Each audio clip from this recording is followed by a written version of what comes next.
Good afternoon and welcome everyone. We have, as I said, an exciting panel of experts. I'm going to walk everyone through our experts in the order that they will be speaking. Format is casual, but we have presentations to share with you. I will be kicking off. My name is Eileen Bouclet. I am the Executive Director of the Miami-Dade Transportation Planning Organization here in Miami-Dade County. Once again, welcome for joining us this afternoon. We have the following panelists with us. Jerice Rodriguez. She works for the Miami-Dade Department of Transportation and Public Works, and she is responsible for research of best practices, coordination, development, and preparation of plans for innovative transportation projects. She's focused on deployment of autonomous vehicles and smart city technologies. She is the project manager of the Southeast Florida Van Pool Program and Dynamic On-Demand Transit Program.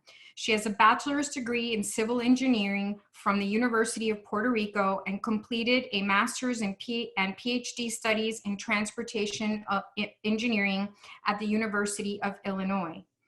We're also very excited to have Lorraine Carhill with us. She is the Director of Planning and Capital Development for the South Florida Regional Transportation Authority, operator of our Tri-Rail system that connects Palm Beach, Broward, and Miami-Dade counties. She has served with SFRTA for 20 years in various capacities with the Planning and Capital Development Department. Her department provides project management support for various planning studies and initiatives. She coordinates at various federal, state, and local levels on regional transportation efforts and oversees the agency's real estate assets and transit-oriented development program. We also have with us Jason Spiegel, who is the co-founder and managing partner of Freebie. He is in charge of identifying, directing, and developing the implementation of Freebie's business strategy, leading the management team, maintaining budgets, and liaisoning with officials in governmental departments and regulatory bodies. Jason graduated from the University of Miami with a degree in business management and has been recognized as one of the emerging leading thought leaders in transportation in South Florida. Jason was a nominee for the 2019 Complete Streets Champion Award and was also named to Miami-Dade's, our local newspaper, Miami-Dade, Best of in Transportation Leadership. And last but not least, we're very excited to have the Honorable Joe Cordino, Mayor of the Village of Pinecrest, join us on our panel today. He is president of the Cordino Group, where he heads the company's urban planning operations, focusing on policy, land use, and transportation. As an advocate of planning transportation, he works with local governments to create and improve their comprehensive plans, zoning codes, and transportation master plans. Joe Cordino knows well that what it takes to be successful in this arena, where local municipalities oversee land use decisions and larger governments mandate transportation, because he has been in government as an appointed and elected official for nearly 2 decades, up to and including his most current role as mayor of Pinecrest.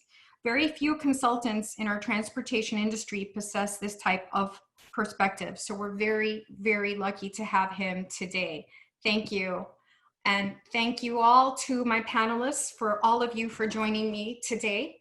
Once again, my name is Eileen Bouclet. I'm the Executive Director of the Miami-Dade Transportation Planning Organization. So before we start, I would like to do a quick poll. Everyone should have a question in front of you. Please let us know what sector you work in so we can all take a quick look at our audience. We want to know about you.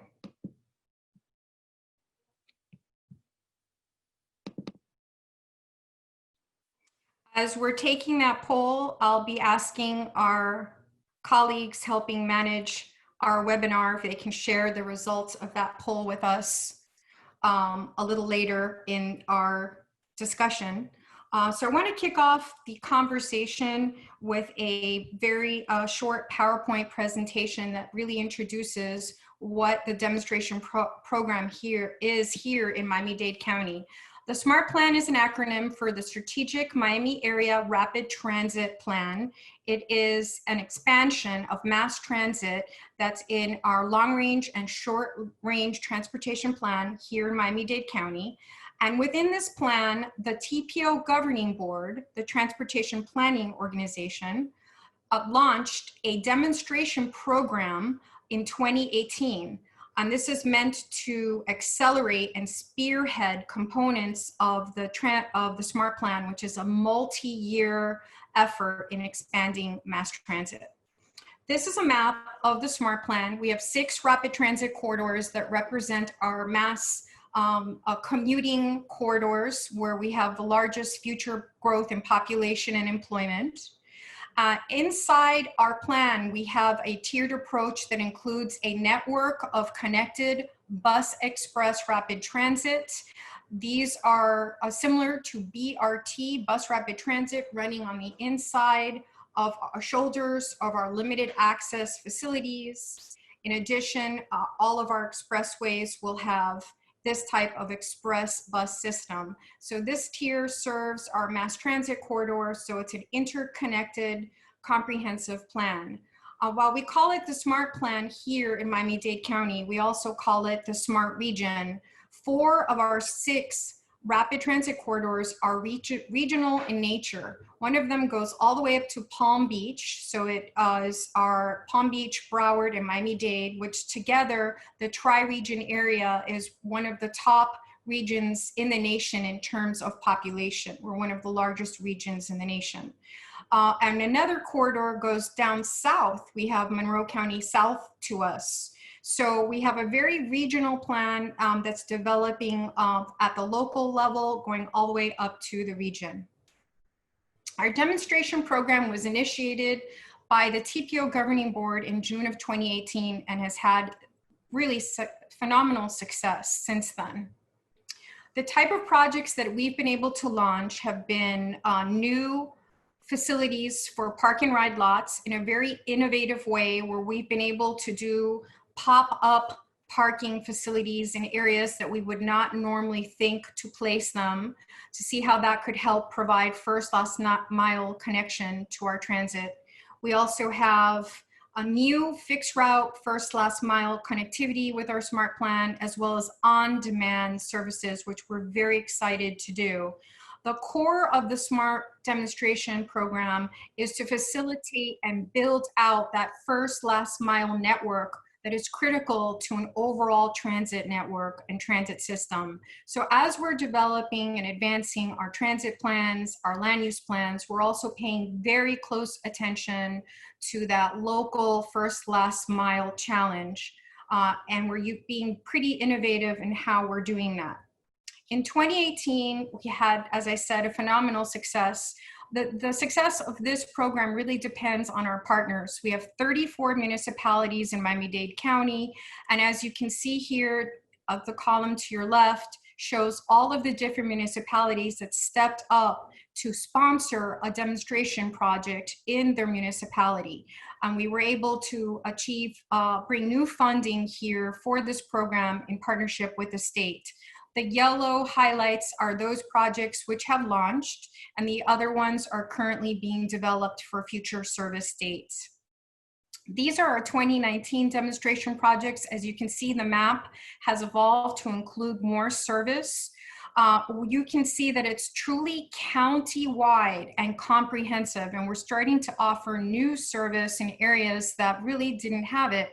Anywhere on the map that you see a shaded area represents an on-demand first last mile connectivity, which we are very excited to do and have had a lot of success and feedback on this type of program. These are our 2019 demonstration projects. They were recently approved by the TPO Governing Board in June of this year, and we're working with the state to achieve funding for these particular projects.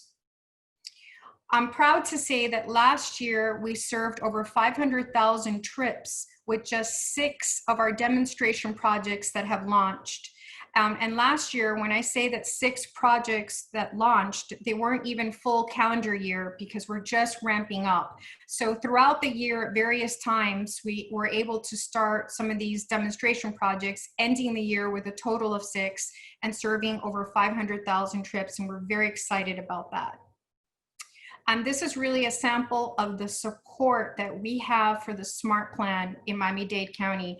All 35 municipalities, in addition to Broward and Palm Beach MPO and Monroe County, are in full support of our plan and are active participants. But for our partners, we could not be successful. At this time, I have a short 60-second video that I'd like to share with you about the demonstration projects, and then we're going to go right into our panelists. Thank you.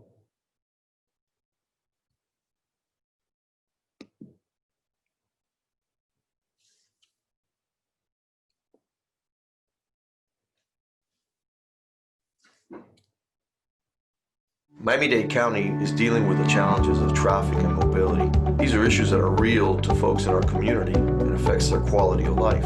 One of the important roles that the TPO has is to form transportation policies and create partnerships that help satisfy our transportation goals. Something we've done that's very interesting is create demonstration projects around our SMART plan. Demonstration projects are focused on increasing the first and last mile access to existing and future SMART plan transit stations. How you get to major transit, and once you're on and off, how you get to where you need to go. So whether you live in the south end of the county, north end, west or east, there are demonstration projects currently going on right now that improve mobility and at the same time show our state and federal partners not only a commitment, but also possible solutions to the issues that we have at hand. That's how you move transit forward together, connecting people, places, and things. Excellent. So that's really a summary of our SMART plan here in Miami. As we're moving on to our first panelist, Jervis Rodriguez, I would like to invite you to participate in our poll once again. In what sector do you work? If you can please submit that response.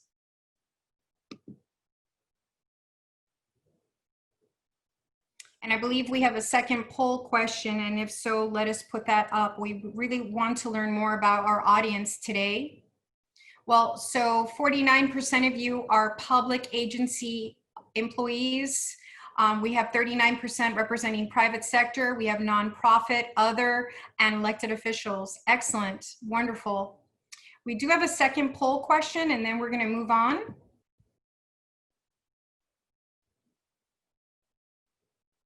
All right, so there we go. Does your transit agency have on-demand responsive services providing first last mile connections to your transit in your region? If so, which ones are you working with?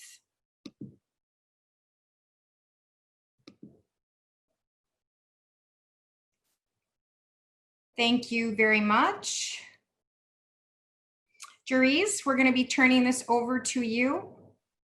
There's our responses. Many of you are. Thank you. Thank you for sharing. And for those of you that indicated other, we'd love to hear from you. Maybe you can type in a little bit for us about who you're working with for your first last mile. Thank you very much, Jervis.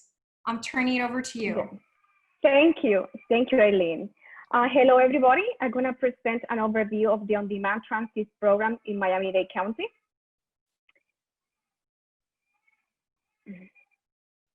The Department of Transportation and Public Works is the mobility management agency for Miami-Dade County.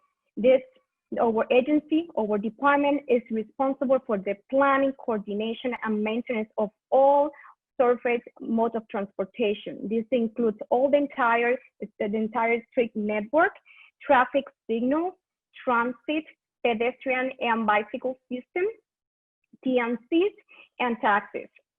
And it's the vision of the department and the vision of the county to become a car optional county and a smart and connected county.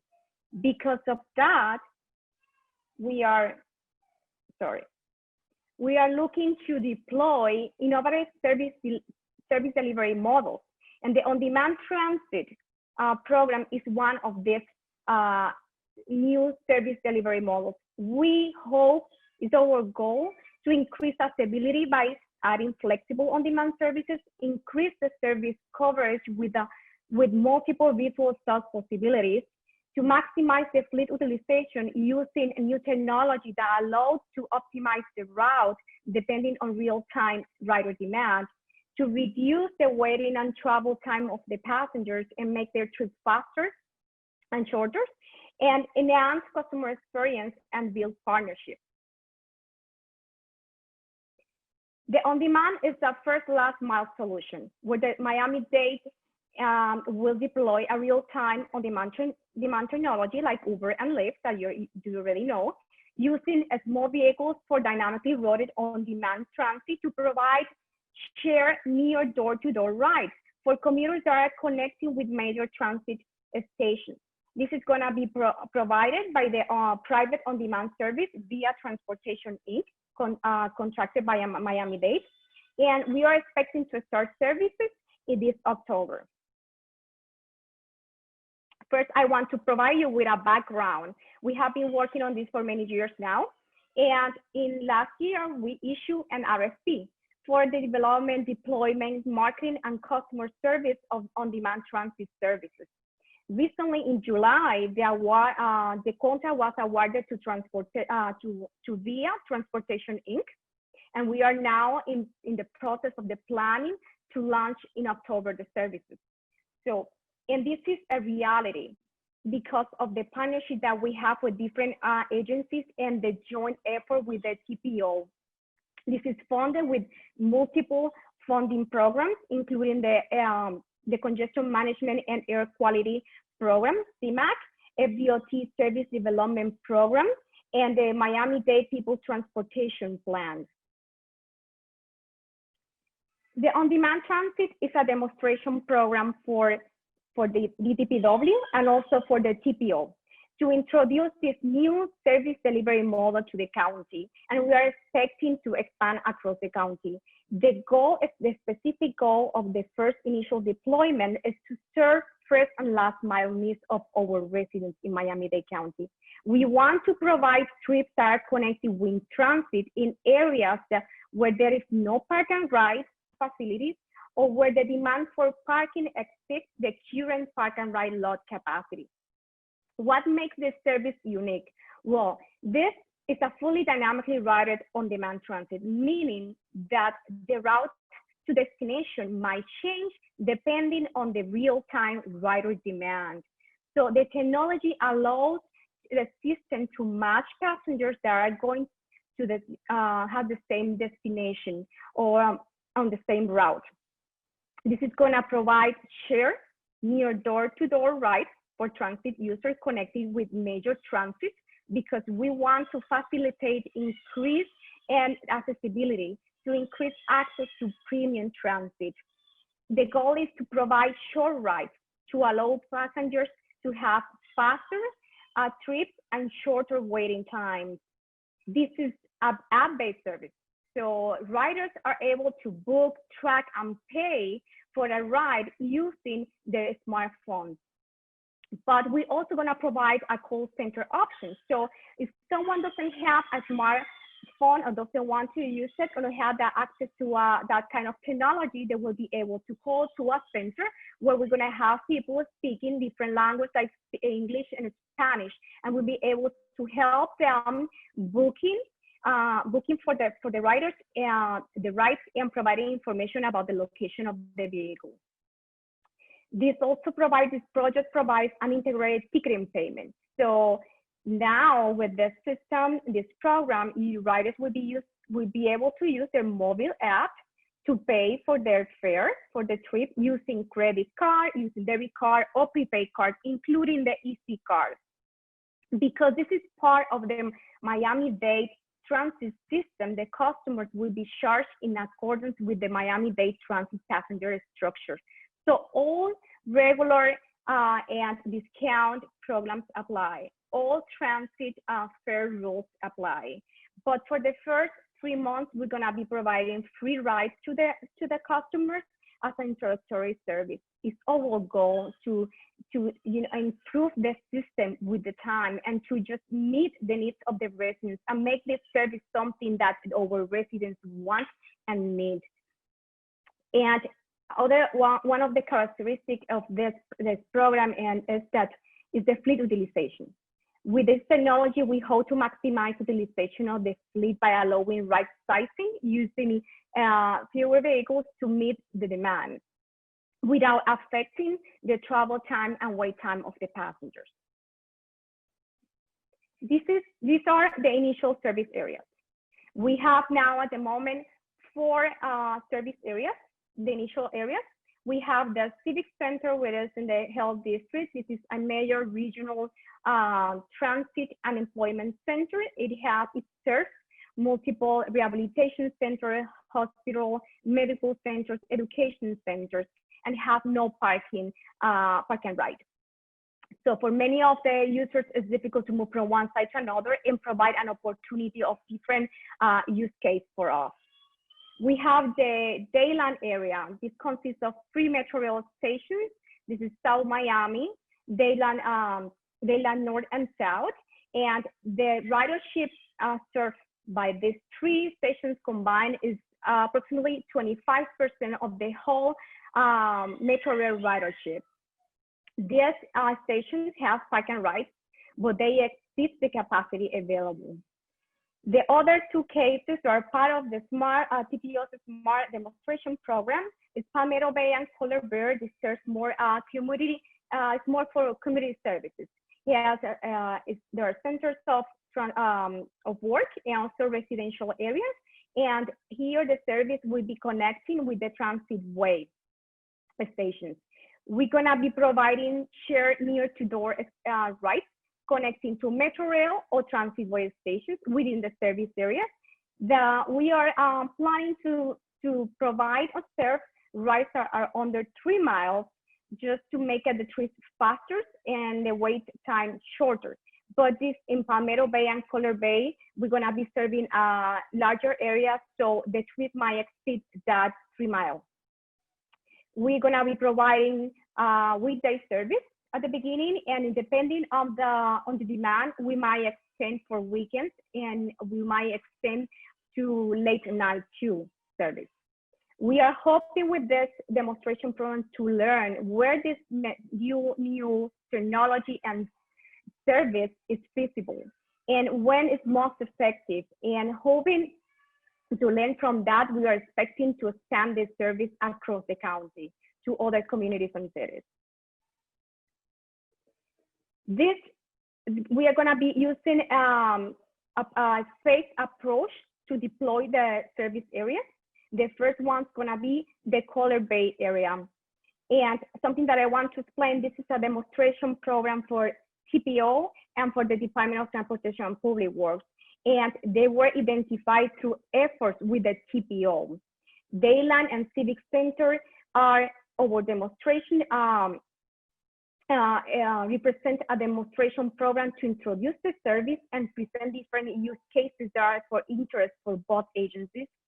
And Palmetto Bay and Color Bay, like I mentioned before, is part of the TPO's Smart Plan demonstration, where the department, the DPW, will be the operator, and we will be operating the service for these 2 communities. The vehicles. We were looking for vehicles that have a capacity for up to 6 passengers. That way, we can allow for shorter trips and faster trips and shorter waiting times. Something that is very important for us is to provide for the riders that are requesting wheelchair accessible vehicles. And we have been asking the vendor that the service provided for someone that is requesting a wheelchair accessible vehicle has to be the same or very similar to the service received by someone that is requesting a regular vehicle.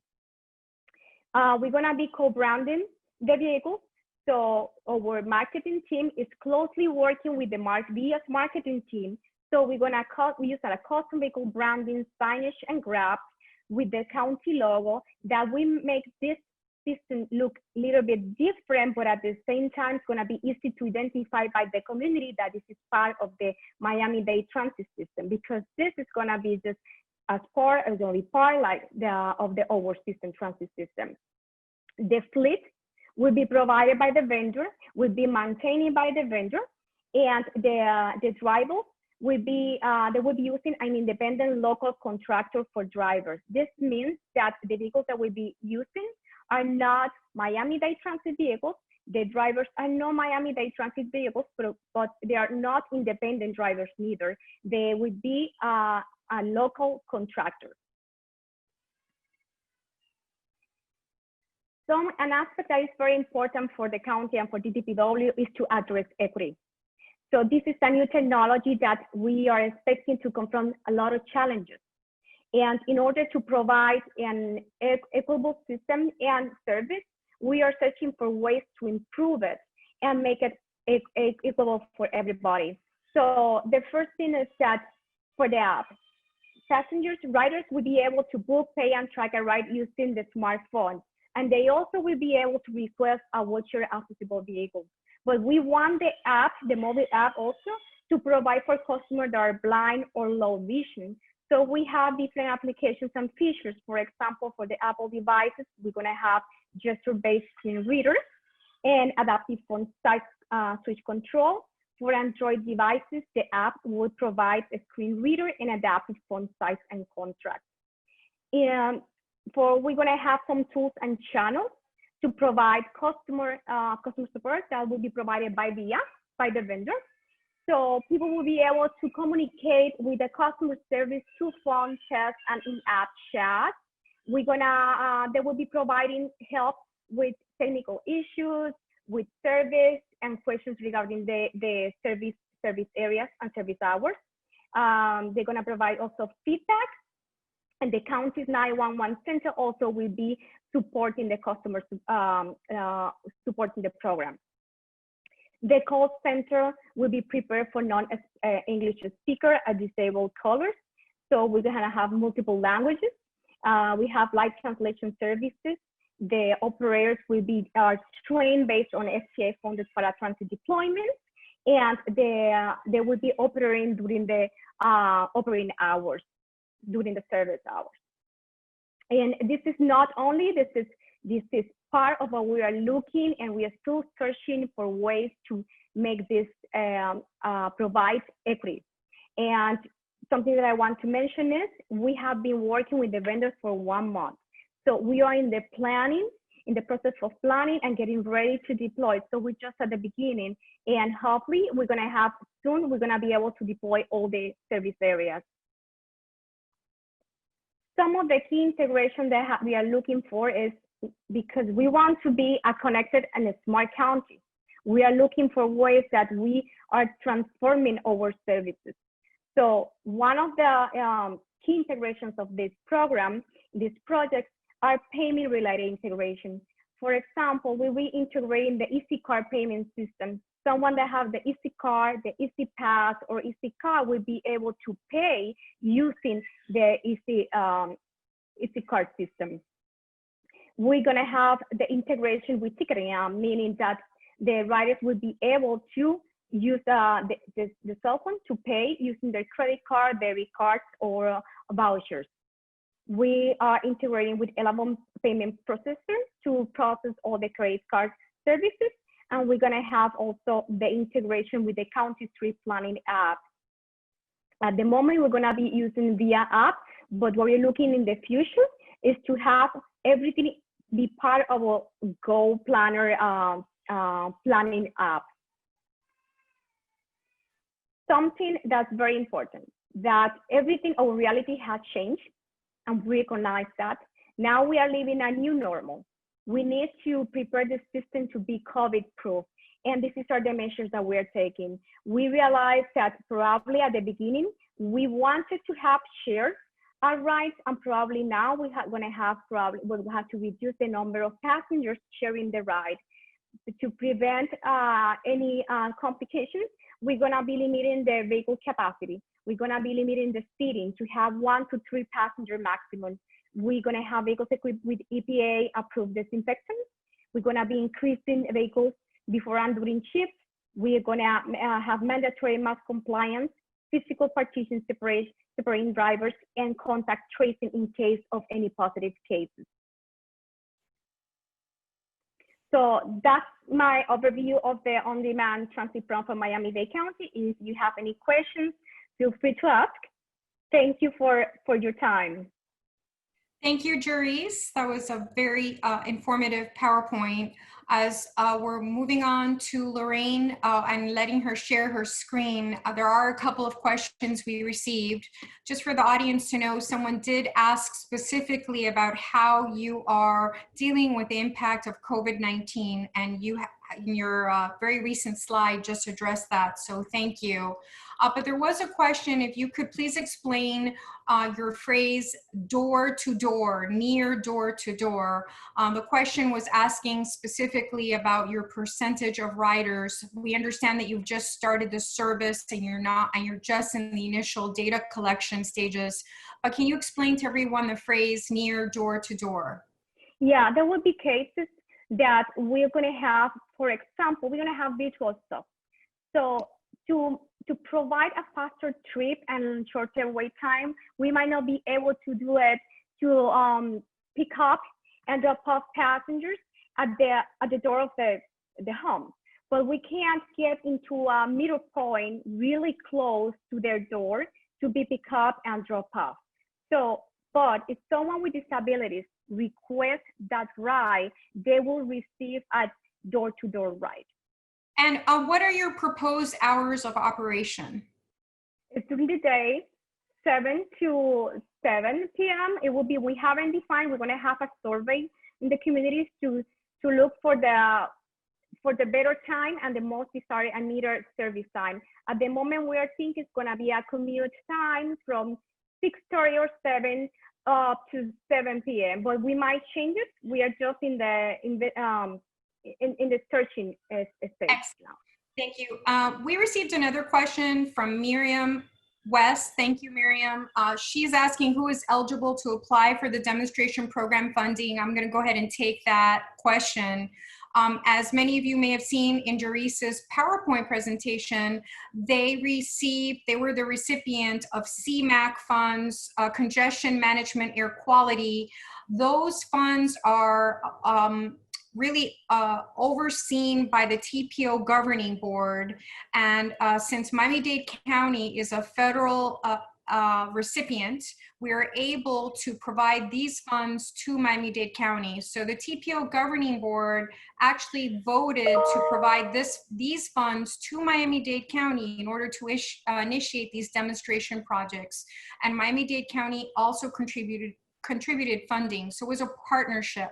But as far as being eligible, in this case, you have to be federal aid eligible to receive these funds. But in general, the majority of our demonstration projects are funded 50-50 with state funds and local funds, local at the county or municipal level. So to be eligible to receive these funds, you would have to be a government sector, municipality or county or authority that is able to put 50% of the funds for the first 1 to 3 years of the pilot program, and then commit to carrying on with the project if deemed successful. And we have one last question here from Chris E. Duarte. Has there been consideration of north-south routes between Dadeland service area to Miami International Airport? Jerice, in any of your demonstration projects, have you considered that alignment? At the moment, we are searching for the most for areas. So at the moment, we are not considering this at this moment because we have just started with the initial areas. But of course, we're going to be considering areas across the county. So this is a possibility. Excellent. Our demonstration program in general has north-south alignments connecting to and from various stations. So thank you for that question. All right. Lorraine, thank you for sharing your screen. We're going to move on to your presentation. And thank you, Jerice.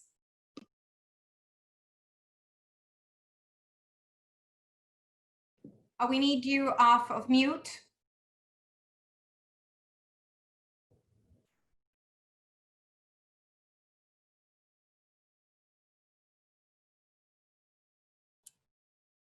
Perfect. Okay, very good. So my presentation will be focused on the Midtown Wynwood Tri-Rail Station. This is one of the demonstration projects that is part of the Smart Plan Northeast Corridor. So the presentation will provide a brief overview of the Tri-Rail system and its planned expansion into downtown Miami. It will then focus on the Midtown Wynwood Tri-Rail Station and how that station has transitioned from the idea of a temporary to a more permanent station. I will also touch on some recent developments along the Northeast Corridor and some lessons learned from this project. So this slide provides a brief overview of the Tri-Rail commuter rail system, which is operated by the South Florida Regional Transportation Authority. Tri-Rail serves the Tri-County region of Miami-Dade, Broward, and Palm Beach counties. And so we are a regional system. The service travels along a north-south corridor, operating from the Mangonia Park Station in Palm Beach County, all the way south to the Miami Airport Station in Miami-Dade County. We are also planning for a new station into downtown Miami, and this extension is referred to as our Tri-Rail Downtown Miami Link. So some additional information about our Downtown Miami Link project. It's also shown on the map as the gold line. As you can see, the gold line would travel from our northern station in Palm Beach County south to our Metro Rail transfer station, at which it would then travel east to the Florida East Coast Railway, terminating at the Miami Central Station. And that is in downtown Miami. So this Miami Central Station is also the current station for Brightline Intercity Passenger Service. Okay, and you know, at this time, our projections for the downtown Miami Link service to be operational is fall of 2021. So due to the planned extension of Tri-Rail service into downtown Miami, the city of Miami definitely saw an opportunity to locate another station on the FEC corridor. And in May of 2018, the TPO awarded the city of Miami a SMART demonstration project and provided funding for a temporary Midtown station. The terms of that award included a demonstration period of 3 years, funded with state and local funds from various public sector partners, as well as partnership with the private sector, both Florida East Coast Railway as owner of the FEC corridor and Brightline Passenger Service. And as a reminder, the TPO saw this SMART demonstration projects, you know, as an opportunity to advance portions of the Smart Plan Northeast Corridor. And speaking of the Northeast Corridor, I wanted to show everyone just a map of the proposed corridor and the potential stations that could be located along the corridor. It is represented by the red dotted lines and travels along the FEC corridor from the Miami Central Station north to Adventura. It includes approximately 5 stations, 5 proposed stations. And as you can see, the Midtown Wynwood Station would be the next station north of the Miami Central Station. The Midtown Station is also located on the GO line, the one that Tri-Rail's Downtown Miami Link service will be operating on.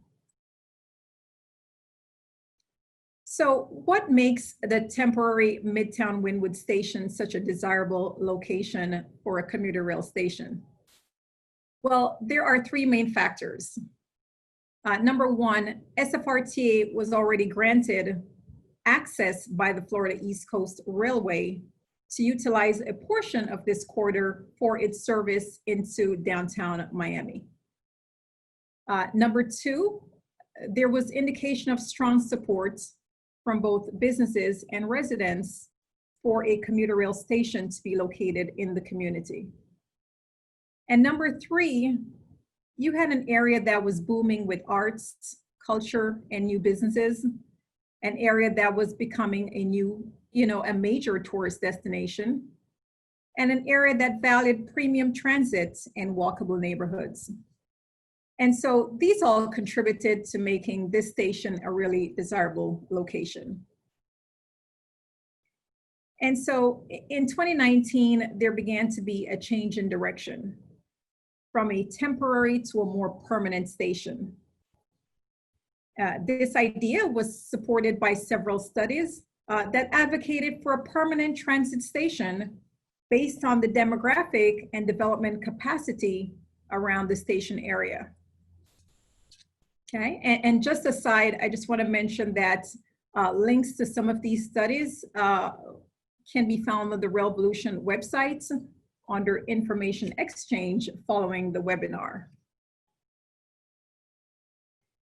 So based on those studies and grassroots support from the community, SFRTA made a decision to advocate for a permanent instead of a temporary station. And in October 2019, a collaboration meeting was held with partners and a permanent station was agreed upon. And so the next steps to bring the project to fruition involved obtaining approval from the Florida East Coast Railway. Again, they are the owner of the corridor for this station to be located on the FEC corridor. There needed to be an interlocal agreement among partners for funding support. We needed to obtain the required federal or state environmental clearance for a station. And finally, we would design and construct the station. However, some recent developments have slowed these next steps. In June of this year, Brightline and Miami-Dade County entered into negotiations regarding the operation of commuter rail service on the Northeast Corridor. As part of those negotiations, Brightline is proposing to build several stations, including one, possibly two stations in the Midtown Wynwood area, with the possibility of SFRTA operating the commuter rail service. As such, SFRTA has temporarily paused its station efforts pending negotiations and clarification of roles and responsibilities.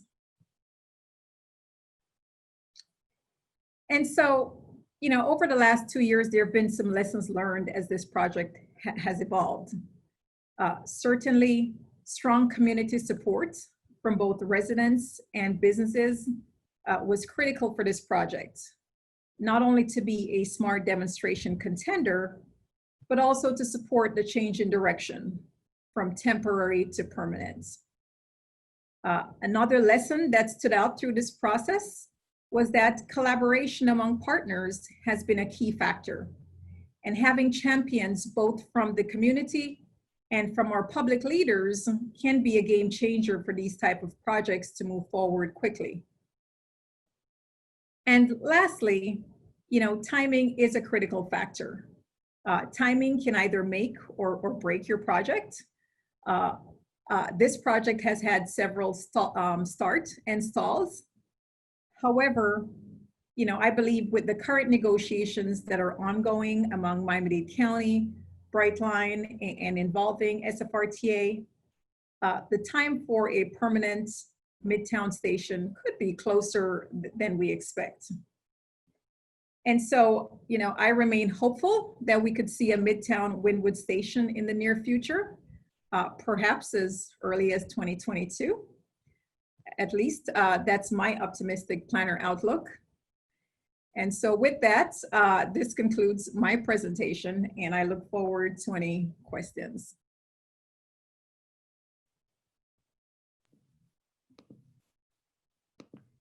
Thank you, Lorraine. What a wonderful presentation. As you were speaking, I was thinking for other communities, other people that are currently listening from other communities around the nation, what can they take away from this planning, this extraordinary level of planning? What can they take away for their own communities on how to look at this type of service, you know, commuter-based service on a regional scale? Yeah.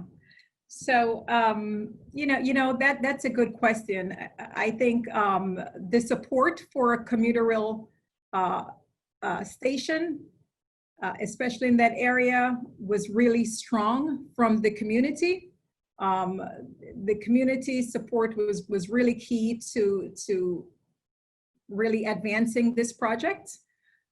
Certainly the leadership taken by the TPO was really key in terms of getting it started, supporting a temporary station, lining up the funding, lining up the partnership that was needed to make this happen. And so that's been another key factor. And, there's been a lot of support from businesses and from community and even our public leaders to make this project happen, or to really get something going in that Midtown Wynwood area. And so I think, other communities, if those things start lining up, it really can snowball and really bring a project to fruition much more quickly. Thank you, Lorraine. And I think it's really, I'm going to emphasize this because I know sometimes it's hard for us to pat ourselves on the back, but I think it's a lot of that collaboration, extensive collaboration that you have led, that your agency does with multiple entities. As I said earlier, you cross the entire region of all 3 counties, and collectively our region is one of the top most populous regions in the nation. So this is a critical service for us, and the fact that you've been able to help us with these demonstration projects to jumpstart what is normally a long-term, longer vision project is really critical and provides immediate service to the community. Thank you, Lorraine. That was just a wonderful project. And for that participant who asked earlier about the north-south alignments, this one is one of the greater demonstration projects, probably the best example we have for our north-south alignments that's regional, that's part of our demonstration program. Thank you, Lorraine. Okay, you're welcome. So we're going to be moving on to Jason Spiegel, the co-founder and managing partner for Freebie. Thank you so much, Lorraine, and we're going to ask Jason if he can share his screen with us. Excellent, we can see your screen. And so now I'm passing it on to Jason. Thank you, Jason, and welcome.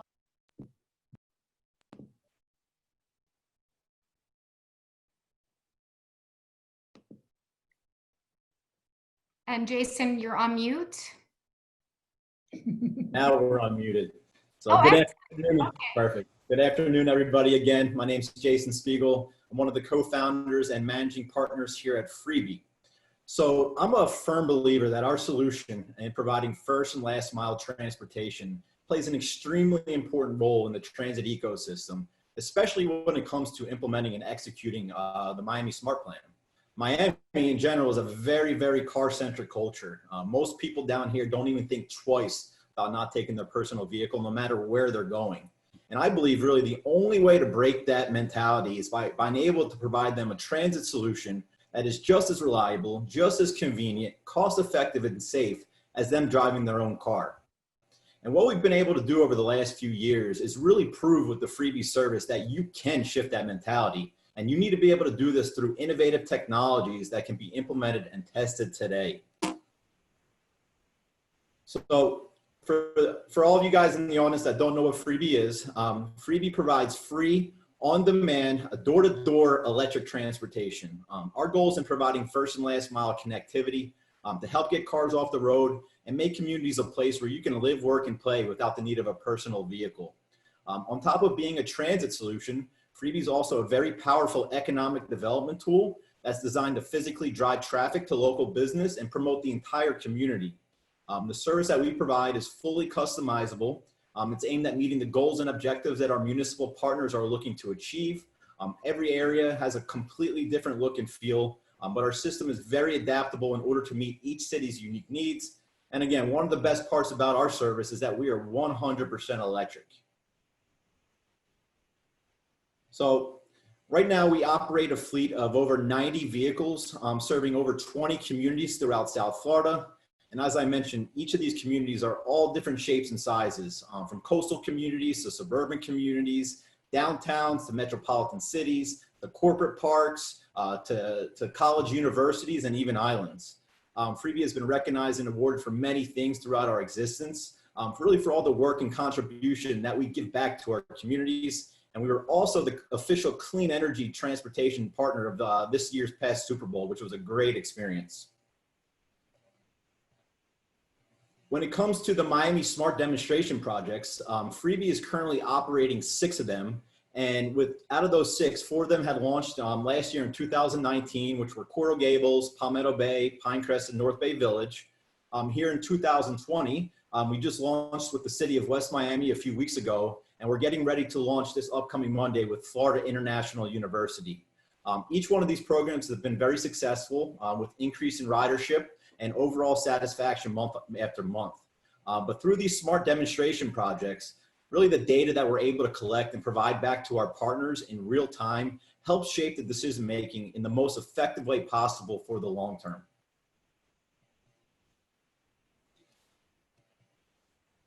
And one of the programs I'd really like to highlight is the Pinecrest program. And I'm not highlighting it because Mayor Cordino is here with us today. I'm highlighting it based on this being our most successful smart demonstration project to date. This program started in January 2019, and in just 1 year of service, ridership had increased over 85%. And if you look at February back in 2019 when we started, we moved about 1,200 passengers with 2 vehicles. Compare that to February 2020, right before the pandemic hit, and you'll see that we moved close to 2,200 passengers with 2 5-passenger vehicles. That's an 85% increase year over year, and we were only starting to see that number continue to rise before the pandemic hit. Now, the bigger reason why I think this program has been so successful is how equitable the service is being used. As you'll see from the chart, about 25% of our riders are under 20, 23% of our riders are between 21 and 34, 25% of our riders are between 35 and 50, and 26% of our riders are over 51. This shows that every demographic within this community is using the service equally, and they use the service at different times of the day for different means. You have students who use it to get to and from school, commuters who are coming in and out of the metro rail stations and the bus line. You have families that use it to go to places of leisure, and a big demographic of our everyday users in Pinecrest are seniors. We help take them to and from the community center, to their doctor's appointment, to the grocery store.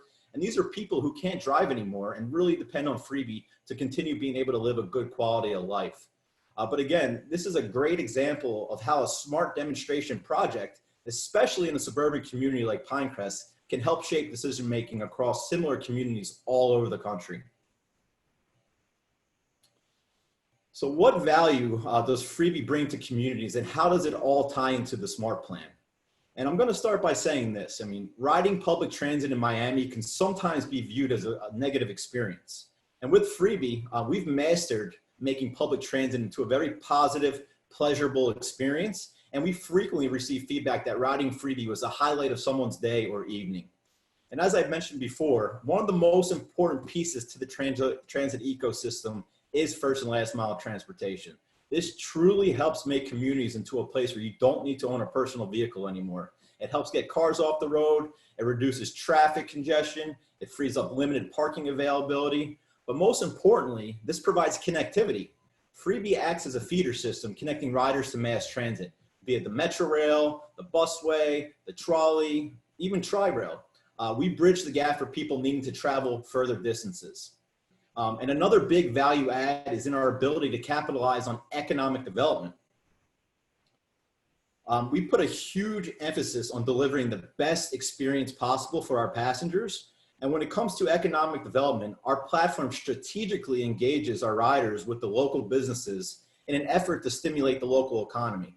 This increase in consumer spending stays within the municipality and provides value to the program way beyond transportation. And we understand that you will not have a successful mobility platform unless it provides economic benefits to every stakeholder in the community. That's your residents, your workers, your visitors, your local businesses, the local government, local organizations, and even the environment. For residents, workers, and visitors, easy maneuverability, easy connectivity at no cost. So this is extra money that they now have in their pockets to spend at the local businesses. And through our app and through our platform, we provide these local businesses free advertising where people can come check out to see what's happening within their area. And these local businesses are able to offer exclusive deals and discounts. And on a later slide, I'll kind of give you an example of what that looks like. Before our government and local organizations, our ambassador drivers really form these strong community bonds. They're almost like a mobile concierge within each of these communities. And then the environment benefits. All the vehicles we operate are 100% electric. We're all about reducing our carbon footprint within each community where we operate today. And we believe that by providing safe, convenient, and cost-effective mobility, not only does it improve the quality of life, but Freebie helps increase property value, and it becomes an important tool to attract new residents, visitors, and businesses to your community. As you see on the right-hand side of the screen here, this is actually the Freebie Mobile App home screen. And again, it's almost like a combination of Uber meets Yelp, where you can request a ride on demand, but in the place to be section here, you can see everything to do in your area there. So if you're in Pinecrest and you hit places to be, you're only going to see all the local businesses within Pinecrest. If you're in Coral Gables and you hit places to be, you're going to see all the local businesses within Coral Gables, all these local businesses offering great deals and discounts to incentivize you to come visit them. So here's an example of how one of the local businesses can advertise themselves, again, for free through the platform. Hit the places to be section, it pulls up the next screen, which is all the different categories of things to do in your area. Let's say I want to go to Harry's Pizza in the Design District. I can check out the profile and I can see that they're offering a 10% discount for me to come even visit them. So they can hit take me here, Freebie will come pick them up at their door and drop them off right at that restaurant where they're able to use that deal and discount and have a great experience. But what we've seen is that by allowing these local businesses to have this platform to advertise themselves, it actually helps increase ridership really across the board, because you have local businesses that are now promoting this rideshare service through their marketing channels. You have Freebie promoting the service through their marketing channels, and you have the municipality or the partner promoting through their channels. And the combination between those three is very, very powerful, and it's helped us increase ridership month after month in all of our territories. So lastly, I'm just going to talk briefly on what Freebie has been doing over the last few months during this COVID pandemic. With ridership essentially plumbing to 10% of our normal capacity, we had to stay flexible in order to continue providing value to our community partners. One of the biggest ways we were able to help was by transforming into a food grocery delivery service to help the local businesses who were unable to welcome customers in their doors. They were also struggling with 30 to 40% delivery fees from the delivery apps. So we came in and provided the service for free. On top of that, we were also, on top of the local food delivery, we did grocery delivery for seniors, and we also provided them exclusive transportation when the grocery stores would open 1 to 2 hours early in the morning, so they could safely get there to and from. Fast forward to today, and we're back to providing passenger transportation in the majority of our service areas. We have new cleaning and sanitation protocols where our vehicles are wiped down after every single ride. And then with regards to operation, right now we are limiting rides to 1 group at a time. So if it's you and your family, that's okay. But we are not pooling rides. So we will not pick up 1 group and then go pick up a next group and kind of mixing 2 groups together. It's definitely been a challenge as we start to see the ridership pick back up across all the service areas. But it's very important to limit the spread of the virus within our means of transportation. So that's Freebie in a nutshell, and how we've been really helping the communities here within South Florida. and really how effective it's been in helping advance the smart plan with the data collection that we're able to give back to the municipalities, back to the TPO to further the decision-making moving forward. So I look forward to your questions. Thank you so much, Jason. What an incredible presentation, and the fact that you've really stepped up and been able to provide this service here in Miami-Dade County. I'm opening up our question bar here. We actually have a question that I would like to ask you. Do you provide service in City of Plantation, Broward County, along University Drive, north of I-595?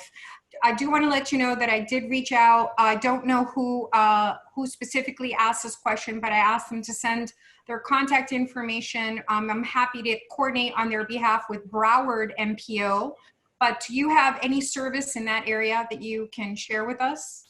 Not specifically in that area to date, although we are getting close with a few of the municipalities in Broward County to implement this service, which I think is going to be extremely effective and successful up there as it is down here in Miami-Dade County.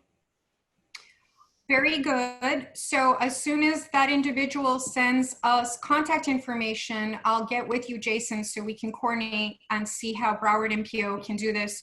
Just for the audience to know, this is a Miami-Dade County a TPO, MPO initiative, our SMART demonstration program, but we work very closely with other MPOs across the state and specifically the region to share how we've organized and put this plan together and how we have funded it.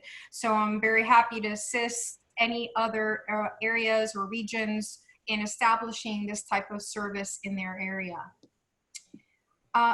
Jason, can you just briefly touch on maybe the top 3 COVID impact responses that you've had to, quickly mobilize and initiate with your service? Can you share that with the audience? Yeah, I mean, as I was saying before, I mean, one of the things that we had to kind of transform overnight was repositioning our technology and our app and our entire platform. Instead of moving passengers to moving groceries and local food delivery services was definitely a challenge. And the biggest challenge there was the outreach to the local businesses, the outreach to the communities, to make sure that these, that the residents were calling the businesses directly rather than going through the food delivery apps to be able to help save the local businesses some money. That was definitely one challenge. Obviously, another one right now we're going through is that we're not pulling rides. So we're not sharing the vehicle. So because of that, wait times could be extended during peak hours of the day in some areas, just because we're only limiting to, one group or one passenger at a time. Jason, I'd really like to thank you for your service in assisting the community during this time in terms of really very quickly transitioning from providing passenger service to providing a delivery of food and necessary supplies. And I often think that but for your service and the fact that we had this service up and running and initiating, we really wouldn't have had the resources such as your fleet to be able to do and provide that kind of service in the community. So I think we're very lucky to have you in this position partnering with us, and that you were able to very positively respond and assist in this time with us. So thank you. We did receive another question I would like to read. It's from Oretha Hauser. The question is, are there long-term plans to see how we could protect the efforts of all projects as it relates to funding if we are hit with another pandemic? For example, commitment of dollars from USDOT or FDOT earmarked to specifically ensure projects are not disrupted due to lack of funding. Jason, before you answer it from your structure, from private sector structuring in terms of how you deal with that, I do want to share with Oretha and the audience that in terms of preserving funds, many of us here on this panel have been active working professionals in the transportation industry for many years.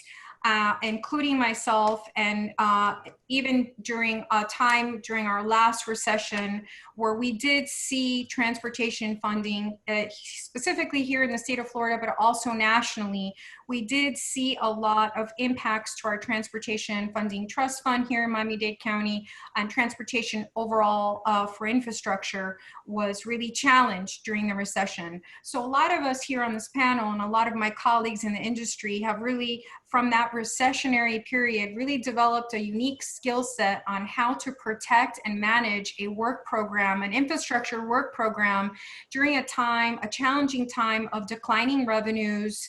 How do we protect and keep our system going? So I'd just like to share with everyone that basically we look at our infrastructure program, our transportation program, and our funding, and we seek to preserve it by prioritizing safety, preservation, and capacity, such as expansion of our transit, in that order as funding becomes more challenging. And we also have many ways of dealing with that. We look at our funding structure through various lenses. We look at it from a calendar fiscal year impact, and we put that inside the state fiscal year and the federal fiscal year, all of which are staggered and do not correspond to each other in a classic calendar year format. So we're able to take funds that are not that may be in a different fiscal year and preserve them for the current calendar year in order to keep a project funded and an imminent or immediate need that we need funded in a current calendar year. So we'll look at the immediate next fiscal year of the federal and the state work program and try to make sure we're matching those funds. So there's a lot of skill set in the background going on, and it is not a skill set that I envisioned myself ever having to need to use again after the recession, but one in which we will be employing a lot of collaboration, communication at your federal and state and local level, making sure your priorities are funded and looking at the landscape of the funding structure. So that's how we do it. Jason, can you talk a little bit about funding, your funding structure specifically from private sector and partnering with us? Yeah, so with regards to how Freebie's funded within some of these smart demonstration projects, the majority of the funds does come through the state grant, which is about 50% of it. The other 50% here in Dade County, we have a half-penny sales tax, which is a sales tax fund where every dollar that's spent here, a half a penny goes into this fund. It's distributed through all the different municipalities based on their population. And these municipalities are able to use that specific fund to pay for on-demand type transportation services. So it doesn't have any effect on the general fund. So those are the two main funding sources that have been funding Freebie to date. Although we do come in with creative ways to help subsidize the cost even further. Our vehicles are almost like a mobile billboard, and we have a full in-house sponsorship and marketing team where in some municipalities, they allow advertising to be sold on the vehicles. And then there's a rev share that goes back to the municipality to even help lower the cost even further than what they're paying. So from the private side, we do everything possible to get the cost as low as possible without even having to try to hit that general fund. Thank you very much, Jason. I think that's very important information. You have a question for Freebie. Are drivers independent contractors? That's from Sebastian Montenegro. So no, that's a great question. It's a very important question. Our drivers are W-2 employees. They're employees of Freebie. They're managed on a daily basis on their performance. We have a performance management team that really manages the performance on a daily basis to make sure we're getting the highest level out of our drivers every single day. I mean, our drivers are the face, not only of Freebie, but they're the face of our community. So they double over as ambassadors, they double over as mobile concierges. Our drivers are an extremely important part to what we do and why we're so successful in what we do. Excellent. Thank you. We're now going to bring on the Honorable Joe Cordino, Mayor of the Village of Pinecrest. Thank you very much, Joe. If you could share your screen with us. We have a couple of other questions in our chat room that we'll be responding to in writing as Joe brings his screen on. Can you see my screen? Yes. Excellent. Excellent. So thank you, Eileen. I'm Joe Cordino. I'm the Mayor of Pinecrest, and to follow up with what Jason said, the Village of Pinecrest is using Jason's service to provide on-demand transportation service. So let me explain a little bit where Pinecrest is and what we are. Pinecrest is a kind of a middle-sized city out of the 34 cities in Miami-Dade County. It's very low density. It's a state density, actually, and it's positioned along one of the first transit corridors. We've always had a progressive attitude, striving for leadership in local and regional issues. We're, like I said, moderately sized, about 9 square miles, about 19,000 people, relatively affluent of $152,000 in median income. Our workers commute to work. It takes them about 30 minutes to do it on average, and they typically have 2 cars per household. So not typically the group of people that you may see riding transit.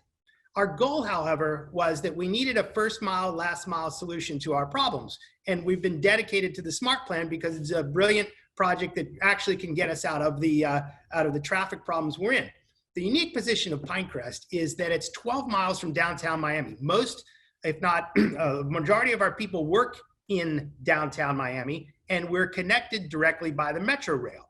And we're immediately adjacent to one of the major transit-oriented developments in Miami-Dade County, which is the Dadeland Station. And that station is the terminus of the existing Metro Rail, and it is the beginning of what we call the busway or the transitway, which is going to be the new bus rapid transit system all the way down to Florida City, which is 20-something miles to the south.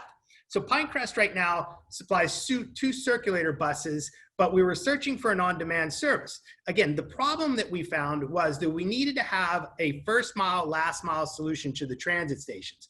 We've got our 2 circulator buses funded by the half-penny sales tax that the county has, but this doesn't allow on-demand service. And we've always felt that to get people to the transit station in a low-density community, you couldn't necessarily do it with a circulator bus because it took too long. You could drive there or walk there or whatever a little bit quicker. The problem we have in this county, I think along the Metro Rail and the busway, at least in our area of the county, is that the transit station garages tend to fill early. And that reduces opportunities for park and rides. So we needed to increase that ridership, and we thought that an on-demand service would be able to do that. So in 2018, we applied for the grant from the TPO, and we were lucky to win it. It was a 1-year grant to provide the on-demand services. It was extended recently to the second year through December of 2020, and it was a 50-50 match. And so we used a portion of our CITT funds for this. We eventually chose Freebie to do this. And at first I was really skeptical because I'll show you the vehicle in a minute. I thought, how could we, we're running buses with 30 people, 40 people, 40 seats on it. How is this little golf carty like thing really going to be a viable first mile, last mile solution? So Jason and I spoke, and I was really reassured by that. Not only because he's a Philadelphia Eagles fan, but because he's got a great service going on. So we looked at Freebie, we awarded the contract to Freebie, and we're providing this on-demand service to locations throughout Pinecrest. Again, like Jason says, it's a low-speed vehicle requested through a phone app. It's free to all riders, and it ran, a decent amount of hours every day, 12 hours a day, and then on the weekends. So this is the vehicle, right? It's really cool. It's attractive. The kids love it. The older folks love it. It became very popular within the community. And what you'll see here is kind of an analysis of the ridership that we got. It didn't even really start slow. It started with a total riders in the first month of about 826, and it really took off and did very well. And you can see that we're, as we get through the first year, like Jason said, we're carrying like 2,200 riders a day, or a month rather. But then you see where we get into March of 2020 and the ridership just simply shut down. Again, this was very popular with the school kids, and the challenges of it were that it was that popular, right? Because the school kids could kind of swamp the system as the schools let out, and it resulted in really high waiting times. And then of course the pandemic hit, and we were not able to put more than a person in the vehicle, and then we switched to the food delivery service. So like I said, we had in the first 6 months before the pandemic, we had about almost 1,700 riders per month, and our first mile and last mile usage was very high at 4,500 passengers. And I think we really were able to reduce local traffic we completed a high number of rides, particularly in the peak hours. So from our perspective in Pinecrest, as we're seeking to evaluate ways to get people from really a very low density, almost a state density community to a transit station, which is almost impossible sometimes, we found the Freebie to be a viable first mile, last mile transit solution. They have lots of data that they collect that reassures us about the ridership, about the costs and all those types of things, the demographic of the riders. It's highly flexible, and it's something that we absolutely would advocate for in the future. And I think that if we start to use it ubiquitously along our transit lines, we're going to be able to draw people from the periphery into the transit station in a really efficient and effective manner, thereby boosting our ridership and supporting the SMART plan in a way it's never been supported before. So with that, I'm here to answer any questions that you might have.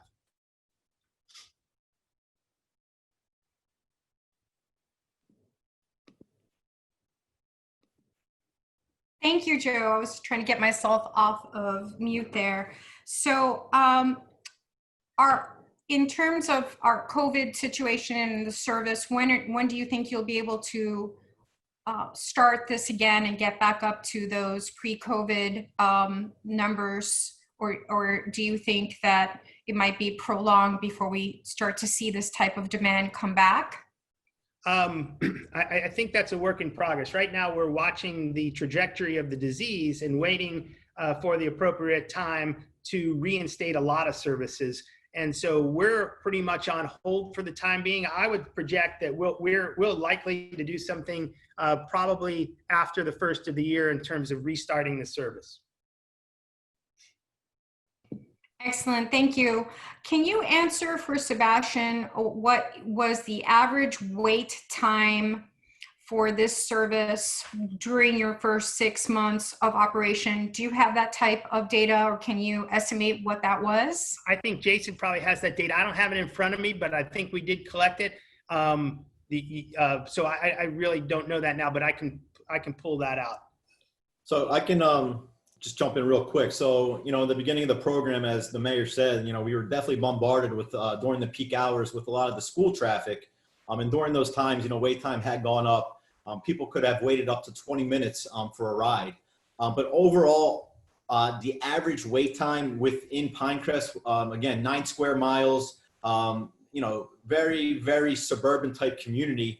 It's been about 15 minutes, which if you think about an on-demand service where you can wait inside your home for a vehicle to come pick you up and not have to walk to a transit stop to wait there for a 40-minute, headway bus, it's very, very effective. So, the average time was around the 15-minute mark. And as the program started to go on and the routing started to get more and more efficient, that number started to drop. So, in February, I think we were starting to see closer to the 13-minute range. And again, it just comes with the program and operating it and just becoming more and more efficient each month. Can we also answer the following question? Can riders track their vehicle locations on the app, maybe while they're waiting? Is that part of the ability? So right now, when you request a ride, because there's such limited capacity within the village there with 2 vehicles, we do not put the vehicles on a map to show you where they're at. Now, once you're connected with the driver after you request a ride, then you're able to see where that driver is live. You have an exact ETA of where that driver is going to be picking you up. You're able to communicate one-on-one with that driver to make sure that the service is reliable, to make sure that, hey, listen, if it's going to be a long wait time, at least and you can make that decision to either wait for the service or you use another means of transportation. Very good. Thank you. We received a question from Ricardo Hernandez. How would you handle riders during special events and or regular daily users? I do want to let the audience know that we frequently coordinate very closely on special events through our Miami-Dade Transit, overall countywide, closely coordinating with the municipalities and the county to provide additional needed services related to special events. But if Mayor Cordino would like to share any input on that, as perhaps in the first 6 months of operating this demonstration project, has that been able to facilitate any type of access to special events during those first months? Absolutely. And we have in our community, we have multiple special events that typically happen in the wintertime months. And so obviously what we have done with our regular circulator shuttles, which are larger buses, is use them as kind of shuttles off-site. We'll park people at peripheral parks and then bring them into the community center for the event, so we don't overwhelm the local area with an abundance of parking and traffic. But the Freebie was not, the Freebie was an on-demand service, and it was used to take people from their neighborhoods into that. It wasn't used as necessarily a park and ride, but it was used as the on-demand service that it is, that brought people into the center of town very easily. Very good. Thank you. We received another question from Winston Harris. Quote, has these demonstration projects resulted in any noted change in transit ridership and traffic demand on local streets? Winston, thank you very much for your question. We're about to publish a pretty comprehensive document, a methodology or master plan, if you will, on how we're going to assess the effectiveness of these demonstration projects.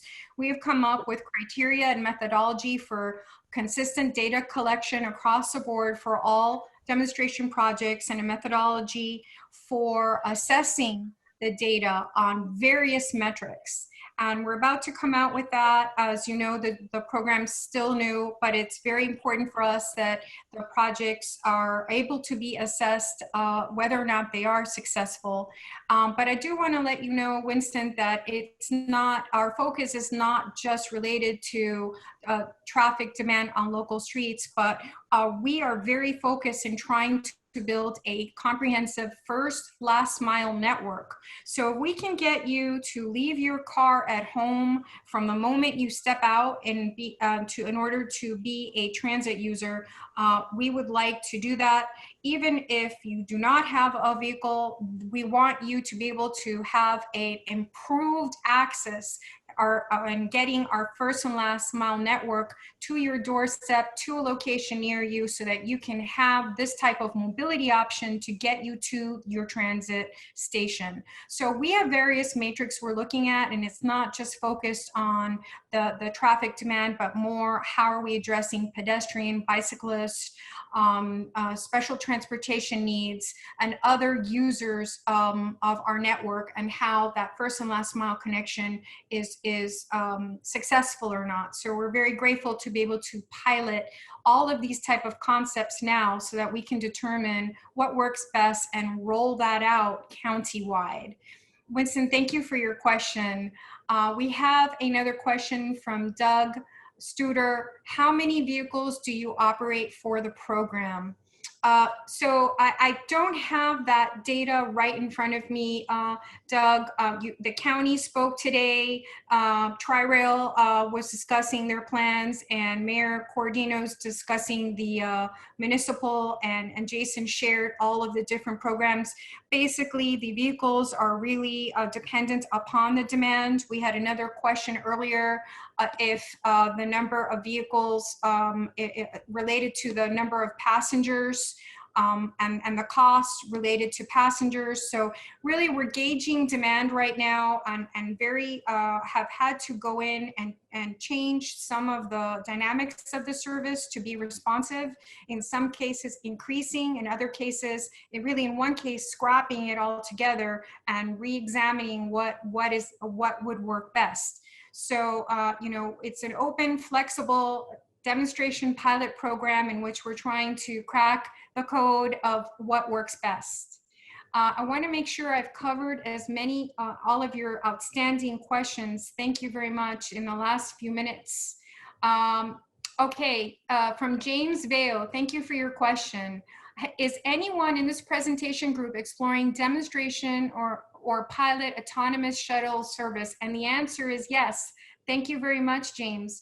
We have actually partnered with Miami Beach and have placed that on our short-term transportation improvement program as part of our request for our program priorities funding. We are seeking funding from the state to partnership with Miami Beach for this innovative autonomous vehicle shuttle service. It's an excellent question, and it's something that we would like to see. It's in a future date on our program. We're also partnering with the private nonprofit Knight Foundation to try to see if we can get these type of innovative projects piloted here. So yes, it's in our 5-year tip, and we're hoping to get funds, and we're working with the state on that. Thank you very much. Okay, a question from Tara Gallen. Can you clarify whether the Pinecrest Freebie and the on-demand service that Jerice Rodriguez described have overlapping service areas? Yes, I'll jump in on that question, Tara. So the on-demand mobility pilot program that Jerice was talking about is focused on targeting the highest demand stations, the ones that we often run out of parking capacity very early in early morning peak hour operations. We're out of parking, the demand exceeds our capacity. We are targeting that on-demand service within the vicinity of those stations to try to provide another means of first mile access to transit. So if they can leave their car and not have to actually come to the parking facility and use transit, that helps us with our parking capacity and helps them have an improved mobility and access to a network that's efficient. So that does not overlap with the Pinecrest that was just presented to you, because Mayor Cordino was discussing how the trips originate within the boundaries of Pinecrest, which, by the way, I would like to recognize Mayor Cordino for actually collaborating with the municipalities to the north and south, or really to the south. Mayor, thank you for doing that, because you've been able to bring the two cities to immediately to the south of you to offer that same on-demand service. So we have a continuous on-demand service within the boundaries of these 3 municipalities that are going to bring residents to and from the county transit facility. So that county transit facility is not overlapping, but is a recipient of that. Let me check our question room one more time. Mayor or Jason, if you wanted to add anything to that last question in terms of overlap, but we do coordinate with the county very closely on our service plans and make sure that everybody's on board before launching these services to ensure that it's seamless and not overlapping. I don't believe that any of the services that we provide in Pinecrest, Palmetto Bay, or Cutler Bay overlap with any of the other services. They all take care of their own, municipal areas and their constituent bases. Yeah, and for us, one of the biggest things that we like to do is when we're going through a plan with a municipality, our goal is never to overlap service. It's always to complement whatever transit they have within that municipality. Or provide a new service. So we are always about collaborating and making sure that they work together. Excellent, thank you. I see we're coming to a close right on time at 4:30. If I missed any of your questions, I apologize. Please feel free to reach out to us. We have a few slides we'd like to get in front of you. Please join us. We have our upcoming RailVolution webinars, our Transit Agency's Guide to Joint Development, September 23rd at 3 p.m. Eastern Standard Time, our webinar on equity, housing, transit, and the next federal reauthorization, very important, October 8th at 1 p.m. Eastern Standard Time. For more information, please go to RailVolution.com. Also check out our webcast for a deep dive into aspects of building livable communities with transit, or as we like to say, community-oriented transit. If you could please go to the next slide. We want to make sure that we're highlighting our upcoming RailVolution virtual conference, October 28th and 29th. We have a pre-conference kickoff, October 21st, and a post-conference wrap-up on November 12th. Our 2021 RailVolutions in Phoenix and 2022 is in Miami. Please make sure you join us. Make sure you're a part of this discussion. And I really appreciate this time we spent with you this afternoon. Thank you, panelists, for your outstanding presentation.